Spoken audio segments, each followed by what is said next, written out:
Assalamualaikum warahmatullahi wabarakatuh. Waalaikumsalam warahmatullahi wabarakatuh. Alhamdulillahil qadimil wujud al-baqil ma'bud. Asyhadu an la ilaha illallah syahadatan nas'adu biha fi daril khulud. Wa asyhadu anna Muhammadan abduhu wa rasuluhu nabiyyul mahmud. Wa nusalli wa nusallimu alaihi. Allahumma salli ala Sayyidina Muhammad sirril wujud sahibil karami wal jud wa ala alihi wa ashabihi ila yaumil ma'ud. Qal rabbi israh li sadri wa yassir li amri wahlul 'uqdatam min lisani yafqahu qawli. Nawaitu ta'alluma wa ta'lima wa tadhakkura wa tadhkira wa nafa'a wal intifa'a wal ifadata wal istifadata wal hasa ala tamassuki bi kitabillahi wa sunnati rasulih wa du'a ila al-huda wa dalalata ala al-khair ibtigha'a wajhillahi wa mardatihi wa qurbihi wa sawabihi subhanahu wa ta'ala. Allahumma ij'al hadina al-muhtadin wa radalina wa la mudillin habban li'a'da'ik wa silman li'awliyaik. Nuhibbu bihubbika nas wa nu'adib bi'adawatika man khalafaka wa asab. Bismillahirrahmanirrahim. Qala al-musannifu rahimahullah ta'ala wa nafa'ana bihi wa bi'ulumihi wa bi asrarihi fid dharaini amin. Ila an qala yajibu ala kulli mukallafin ay ya'rifa ma yajibu fi haqqihi ta'ala. Yajibu wajib ala kulli mukallafin ing atase saben-saben wong kang mukallaf. Apa sing wajib aya'rifa yen to ngaweruhi sapa mukallaf ma ing sifat. Yajibu kang wajib apa ma fi haqqihi ing dalam haqqi Allah taala. Wa ma lan sifat yastahilu kang mustahil apa ma. Wa ma lan sifat yajuzu kang wenang apa ma. Fayajibu mongko wajib fi haqqihi ing dalam haqqi Allah taala. Hale mahluhur sapa Allah apa sing wajib al wujudu sifat wujud. Wadiduhu utawi suwalike al wujud iku al adamu sifat adam ora nana. Wad dalilu utawi dalile ala zalika ing atase mengkono-mengkono wujudul wujud fi haqqihi iku wujudu hadhil makhluqati onone ikilah piro-piro makhluk. Di sini musannif menjelaskan bahwasanya wajib bagi setiap mukallaf, baik itu laki-laki, perempuan, ya, baik orang awam, hamba sahaya atau budak, dengan wajib ain untuk mengetahui sifat-sifat yang wajib bagi Allah, sifat yang mustahil bagi Allah, dan sifat yang boleh bagi Allah atau sifat jaiz. Allah bersabda, "Fa'lam annahu la ilaha illallah." Nah, yang namanya ma'rifah itu apa? Ada 3 hal perlu diketahui di dalam ma'rifah. Yang pertama adalah mendapati sesuatu dengan mantap, tidak ada keraguan di dalamnya. Satu. Kemudian yang kedua, harus sesuai dengan kenyataannya. 3, berdasarkan dengan dalil. Ya, kalau sudah tidak mantap, tidak sesuai kenyataan, nggak ada dalilnya, itu sama dengan apa? Tubul. Muspro. Ya, tahu ini ma'rifah, benar-benar ma'rifah. Jadi harus ada dalilnya, harus mantap dan harus sesuai dengan kenyataannya. Ya. Wajib ain bagi setiap mukallaf mengetahui sifat-sifat Allah tersebut dengan dalil ijmali, dengan dalil global. Adapun mengetahui sifat-sifat Allah tersebut dengan dalil tafsili atau dalil terperinci itu hukumnya fardu kifayah. Jadi hanya wajib bagi sebagian orang pada suatu daerah untuk mempelajari dalil-dalil yang bersifat tafsiri tersebut. Sekiranya ketika ada syubhat bisa menolak syubhat tersebut. Apa itu dalil ijmali? Ya. Dalil ijmali itu adalah dalil yang dimana orang tidak bisa menafsirinya atau tidak mampu menghilangkan kesyubhatan. Contoh, ketika seorang dikatakan apa dalil wujudnya alam? Dalilnya adalah apakah dalil wujudnya Allah? Dalilnya adalah wujudnya alam. Dalil wujudnya Allah adalah wujudnya alam. Wujudnya alam ini dari segi apa? Apakah dari segi wujudnya, atau segi dari mungkin wujud dan mungkin tidak wujud, atau dari kedua-duanya? Tidak bisa menjelaskan, atau bisa menjelaskan tetapi tidak bisa menolak kesyubhatan. Maka ini tidak dikatakan sebagai dalil tafsiri, melainkan masuk dalam dalil ijmali secara global.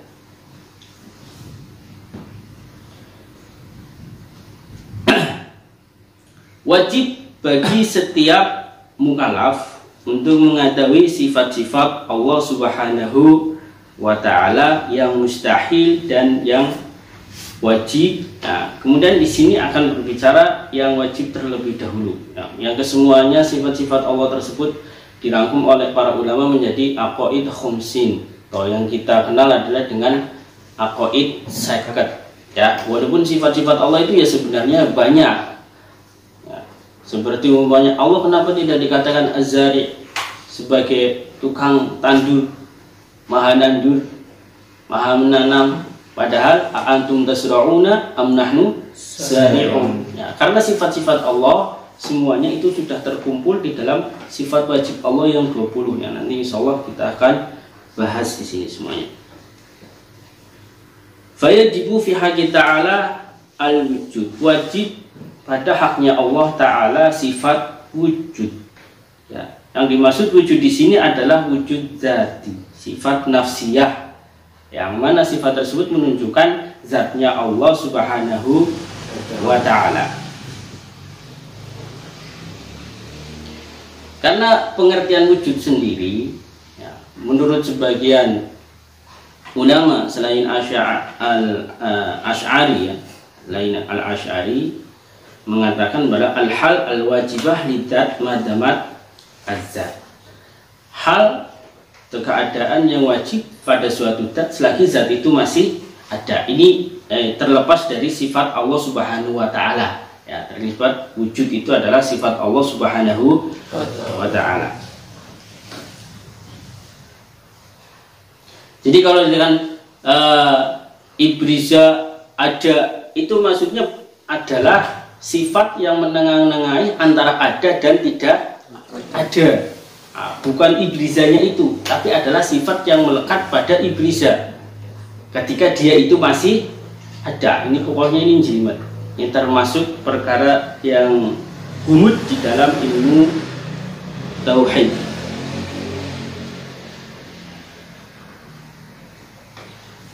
Wajib al-wujud, wajib adanya.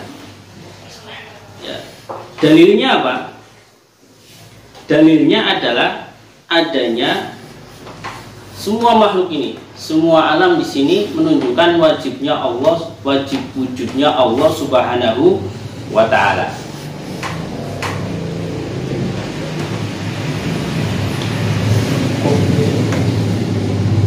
Kalau kita runtutkan akan seperti ini. Mengetahui wujudnya Allah, alam dari arasy ya, sampai bumi seisinya semuanya hadis atau baru. Artinya tadinya tidak ada kemudian menjadi ada. Kemudian setiap yang baru itu butuh kepada yang membuat, yang wajib adanya. Tidak mungkin kalau sesuatu yang buat kok tidak ada. Yang membuat itu harus ada. Ya. Maka alam ada yang membuat. Ya. Kemudian siapa yang buat itu adalah Allah Subhanahu wa Ta'ala. Itu sudah dijelaskan sesuai dalil naqli ya oleh Rasulullah Sallallahu Alaihi Wasallam. Kemudian ketika wajib wujud, maka mustahil tidak adanya. Karena sudah wajib wujud, maka mustahil tidak adanya, maka wajib bagi Allah Ta'ala harus wujud. Pokoknya wujud itu ya ada gitu. Itu cara yang paling gampang untuk mengetahui atau mempelajari makna wujud. Wujudnya ada seperti ini. Dulu para ulama itu mengarang ilmu mantik, tujuannya adalah agar orang awam itu bisa mengetahui Allah Subhanahu wa Ta'ala. Seperti ini ya, di Muqaddimah Kubra, Muqaddimah Sughra, kemudian keluarlah natijah seperti tadi. Adanya alam itu hadis, setiap hadis butuh kepada muhdis atau yang menjadikan, kemudian yang menjadikan itu adalah Allah Subhanahu wa Ta'ala ya. Alam butuh yang menjadikan adalah Allah. Tapi ketika mereka bertanya kepada orang awam, Pak, bagaimana kamu tahu adanya Allah Subhanahu wa Ta'ala? Ya gampang. Nek anak telepon yang nuduhake adanya onta. Kalau ada kotoran onta berarti adanya onta. Ini kan gampang. Adanya kotoran menunjukkan adanya, ini bukan lazim ini jelas. Adanya alam semesta ya berarti adanya yang menciptakan, yaitu Allah Subhanahu wa Ta'ala. Ini saya masih ingat satu kisah seperti ini. Dulu ada satu syekh sepuh, kemudian ditantang berdebat oleh orang ateis, orang yang tidak percaya adanya Allah Subhanahu wa Ta'ala. Kemudian syekh tersebut, oke, kita besok akan berdebat, tetapi tolong tentukan waktunya dan tolong tentukan tempatnya. Sudah tentukan waktu dan tempat besok gitu. Kemudian semua orang berkumpul untuk menyaksikan perdebatan tersebut. Dalil wujudnya Allah ya, kalau dia mengatakan tidak adanya Tuhan. Satu hari ditunggu sudah lama sampai sore tidak datang ya. Kemudian sudah di akhir waktu baru datang. Saya kenapa baru datang? Jamnya ini sudah lewat. Apa kamu takut atau gimana ya? Oh enggak, tadi sebelum saya datang ke sini itu saya mau lewat sungai, sungainya banjir. Saya tunggu lama agar sungainya surut, tapi tidak surut-surut, tapi tiba-tiba kok ada jembatan terbentuk dengan sendirinya sehingga saya bisa lewat dan bisa sampai sekarang ini. Kata orang ateis tersebut apa? Ya ketawa, mereka ketawa semuanya. Ya, masa ada jembatan terbentuk dengan sendirinya? Ya nggak mungkin. Kata saya tersebut, ya sudah, itu jawaban saya. Kalau jembatan saja yang begitu kecil harus ada yang membuat, apalagi dunia seisinya. Harus pasti ada yang membuat. Ini ada satu kisah lagi, hampir sama. Ketika saya masih di Tarim, dari Habib Ali Al-Masyhur, ada seorang pergi ke tukang cukur. Nah ternyata tukang cukur tersebut orang ateis. Jadi sambil nyukur dia berbicara tentang tidak adanya Tuhan dan sebagainya. Ya, wah, buktinya di sini banyak orang pelarat, orang sakit dan sebagainya. Tidak ada Tuhan. Ya, yang dicukur itu ya mangkel, tapi ya tetap diam. Tapi ya mangkel. Saya juga mangkel kalau dengar hal seperti itu. Selesai cukur langsung pergi, nggak bayar. Ditarik, bayar dulu. Bayar apa? Ya tadi saya cukur kok belum bayar. Enggak ada yang nyukur saya. Ya itu buktinya rambut kamu sudah terpotong. Enggak, ini terpotong dengan sendirinya. Enggak, itu saya nyukur. Saya tukang cukurnya. Enggak, ini terpotong dengan sendirinya. Nah, debat. Ya. Singkat cerita, ya wong rambut saja ada yang memotong, ada tukang cukurnya, apalagi alam semesta ini. Pasti ada Tuhan yang menciptakan.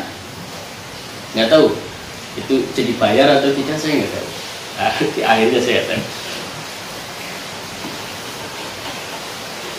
Jadi perlu diketahui, apa yang tidak terlihat itu belum tentu tidak ada. Apalagi kita yang matanya hanya terbatas. Sementara Allah la tudrikul absar wa huwa yudrikul absar. Dia tidak didapati dengan mata seperti ini, tapi mengetahui apa yang dilihat oleh mata. Nah, ini kisahnya Nabi Musa alaihissalam ketika di Gunung Turi Sina. Ini bukan karena tidak takut, bukan karena tidak percaya adanya Allah Subhanahu wa taala, hanya ingin melihat Allah Subhanahu wa taala. Tapi apa yang terjadi? Tidak kuat. Gunungnya meletus, kemudian Nabi Musa pingsan. Setelah sadar beristighfar. Ini tidak kuat melihat Allah Subhanahu wa taala. Kemudian kok ada pengikutnya, 40 orang ikut Nabi Musa ke Gunung Turi Sina bermunajat. Nah, Nabi Musa menerima Taurat dan mereka ini yang 40 ini dijadikan sebagai saksi kalau Nabi Musa sudah menerima kitab Taurat. Yang 40 ini ngeyel, kami nggak percaya sebelum melihat Allah Subhanahu wa taala. Allah marah, sambar gede, mati semuanya. Nabi Musa bingung, lah ini kalau mati yang jadi saksi siapa? Ya, matikan saja sekalian ya Allah. Ya akhirnya ada singkat cerita mereka dihidupkan lagi. Nah.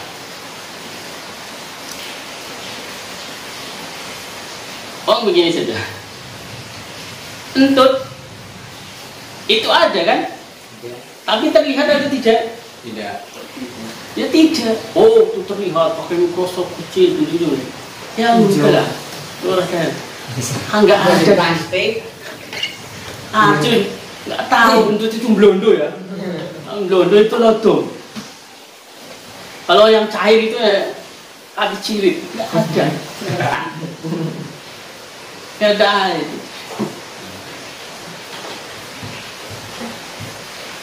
Kalau masih ngeyel saja, tampol ya. Tapi jangan terlalu keras. Mau nanti masuk pasal penganiayaan. Tampol. Lah apa lah?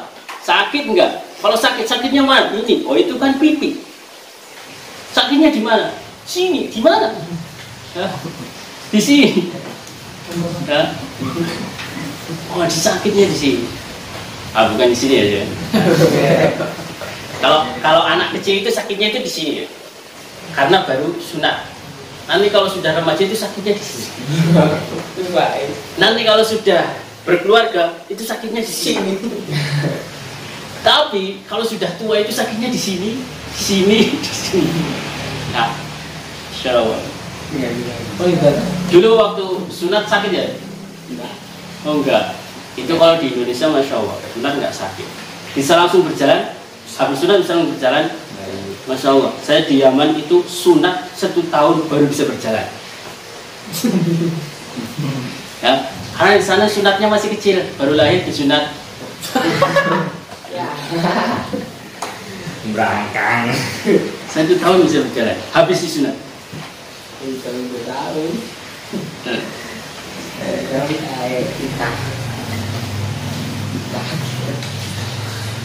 Ini sifat wujudnya Allah. Jadi gampang ya, adanya Allah. Kita percaya bahwasanya Allah Subhanahu wa taala ada. Kebalikannya sifat adam atau tidak ada. Wa yajibu lan wajib fi haqqihi dalam hak Allah. Ta'ala hal yang luhur sapa Allah apa al-qidam sifat kita.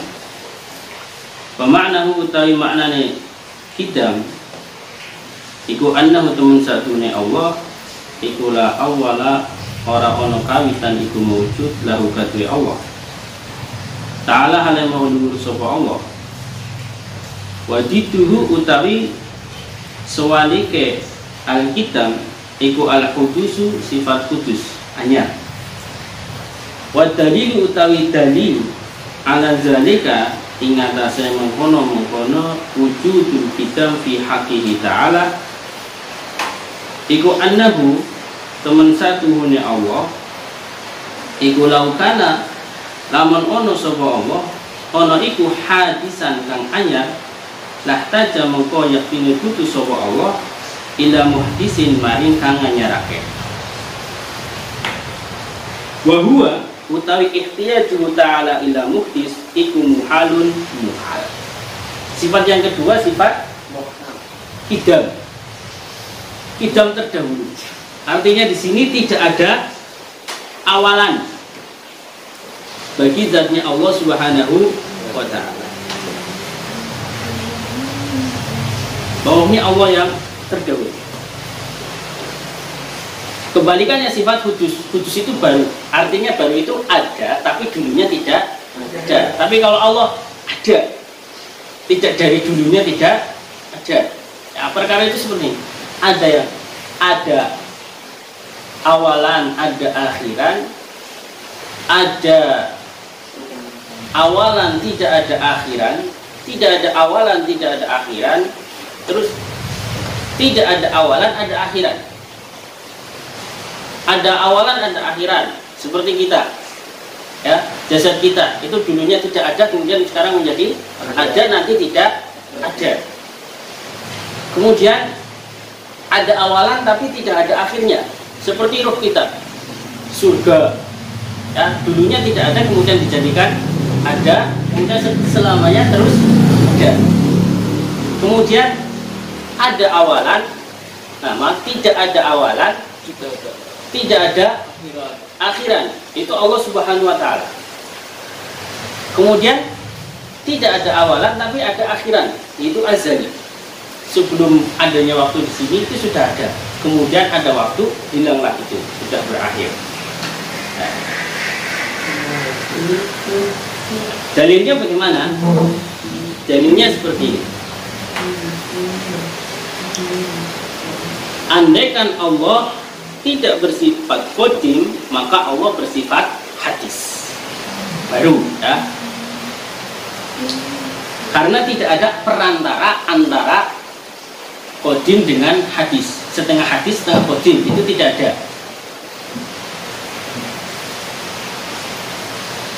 Tetapi adanya Allah yang bersifat hadis tersebut muhal, tidak mungkin, mustahil. Kenapa?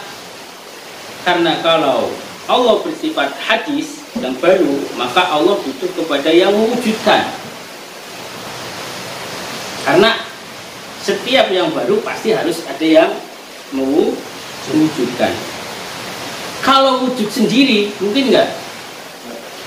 Tidak mungkin, ya. Karena sesuatu yang jaisul wujud, jaisul adam, ini tidak mungkin bisa mewujudkan dirinya sendiri. Kalau wajibul wujud bisa wujud, karena memang wajibul wujud. Tapi kalau jais wujud atau jais adam, ini tidak bisa. Seperti bumi, seperti kita, nggak mungkin bisa menjadikan diri sendiri. Kemudian kalau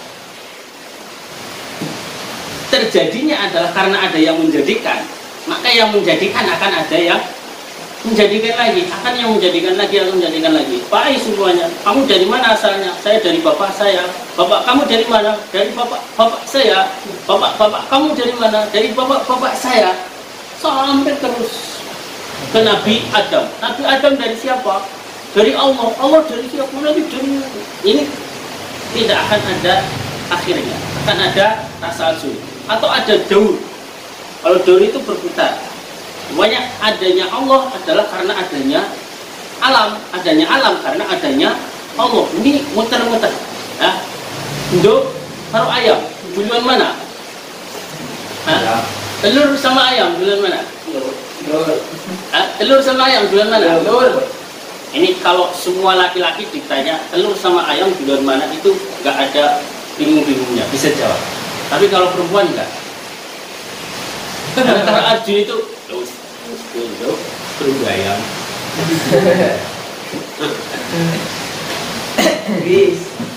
Yes. Jadi itu namanya tadi apa? Daur, tidak ada akhirnya, muter terus. Ya.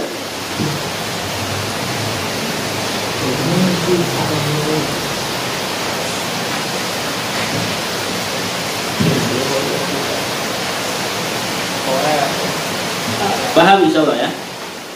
Kemudian wajibu lan wajib fi haqihi ing dalam haknya Allah taala alal mahul nur sapa Allah. Apa al-baqa'u sifat baqa. Wa ma'nahu tapi maknane baqo iku annahu temen sakdunya Allah Ta'ala ala mahulu sapa Allah iku la akhira ora ono akhir iku wujud lahu sakdunya Allah. Wa dalilu tawi dalil ala zalika ing atase mengkono-mengkono wujud baqo fi haqqihi ta'ala iku annahu temen sakdunya Allah Ta'ala iku laukana lamun ono sapa Allah ono iku fanian kang rusak lakana mongko yaktine ono sapa Allah ono iku hadisan kang anyar bahwa utawi kaunu hadisan iku muhalun muhal mustahil ya. Sifat yang ketiga sifat baqo wajib bagi Allah mempunyai sifat baqo. Baqo itu apa?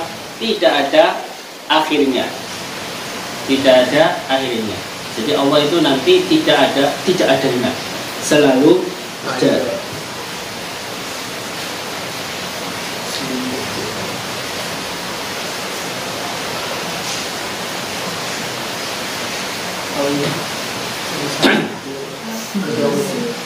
Dalilnya, andaikan Allah Subhanahu wa Ta'ala tidak wajib bersifat baqo, maka dimungkinkan Allah bersifat fana. Tetapi sifat Allah yang fana itu mustahil, tidak mungkin. Kenapa? Karena Allah ketika Allah bersifat fana, maka Allah boleh jaizul wujud, boleh wujud.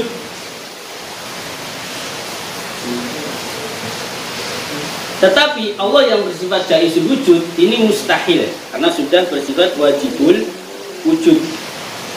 Karena apa? Ketika Allah jaizul wujud, boleh wujud, maka Allah termasuk sesuatu yang hadis, sesuatu yang baru. Nanti akan kembali lagi ke daur atau tasalsul. Baru ada yang menjadikan atau saling berkaitan, satu menjadikan karena butuhnya satu, kemudian satu ini karena butuhnya yang lain. Daur.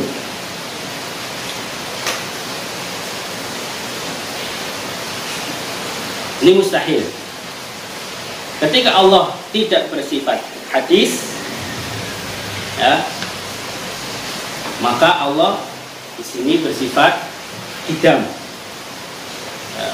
Ketika Allah tidak bersifat hadis, yang mana ini adalah hal yang muhal, maka wajib bersifat baqo, ya, dan mustahil bersifat lawannya. Ini kalau kita bingung, kok ada ya sesuatu yang tanpa awalan, tanpa adanya akhiran, itu tidak masuk di akal. Ya kalau Tuhan ya memang akal kita tidak akan sampai. Ya. Tapi coba pikir, bilangan berapa yang paling kecil? Awal bilangan itu berapa, Jun? 0. 0 apa min 0? Sebelum 0 itu ketika yang bisa ada 0, min 0, min 1, min 2, min 3, min 4. Awalnya itu berapa? Jauh. Min sehe. Min sehe, ada min sehe lagi. Lah akhirnya berapa? 10, 11, lagi tidak ada. Ini bukan saya menyamakan Allah itu seperti bilangan, bukan. Tapi ini ada hal yang masuk di akal, adanya awalan, tidak adanya awalan, dan juga tidak adanya akhiran. Ya, nah, itu sifat baqo. Mudah-mudahan Allah Subhanahu wa Ta'ala senantiasa memberikan taufik hidayahnya kepada kita. Amin.